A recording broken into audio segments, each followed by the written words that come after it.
Alright y'all, this is my Dash Rapid air cooker, or egg cooker. So you got spots for, this is the bowling attachment. You got 6 spots for eggs. I'm just going to do 2 right now. So what you do is you poke a hole here at the bottom. It comes with this little thing. Then you put it bottoms up. Bottoms up. Okay? And now what you're going to do is fill this, 1 to 3 eggs. So I got 2. They have level for hard, medium, soft. The bottom is omelet or poached.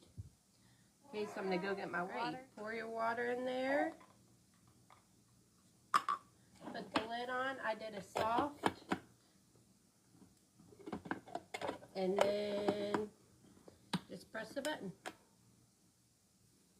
Okay, y'all, so the 2 eggs took about 9 minutes, 8 or 9 minutes. It beeps when it sings a little song when it gets done. I usually do 6 eggs and then put them all in ice after it gets done, just to make them easy to peel, but you can seal. So these I just let cool down. So basically this egg just cooled down. I didn't put in ice or anything. And you can see how easy it is to peel. Oh, beautiful egg. Alright, we're going to go ahead and put one of the eggs in here. Fits perfectly there. Alright, so you see they do have a poached and omelet option. It's where you fill your water too. Alright, let's see.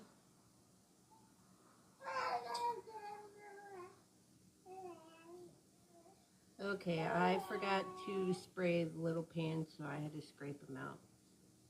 So you are supposed to spray this in the omelet pan. But the one, I try to get that one so you can see our poached consistency, I think would have been perfect if I didn't forget the spray. Okay, now this is the omelet attachment. So I'm not going to forget to spray this time. Spray it. Okay, then you just add whatever you want for your omelet in there. Alright, so I got all my ingredients in here, 2 eggs. I kind of mixed it up a little bit. I put cheese, a little bit of red onion. Put your water to the omelet. Pour it in. The lid on and get it started. Alright guys, this one off. It took 8 minutes, about 8 minutes to make. So let's take a look. I did spray it. Hopefully it doesn't stick real bad. Oh no, look at that. Ooh. There we go. Nice fluffy omelet. I don't mix up the eggs till I put them in there. I think it would be more evenly distributed if I, scrambled them up before I put them in there, but I like mine like this. Well, these looks good.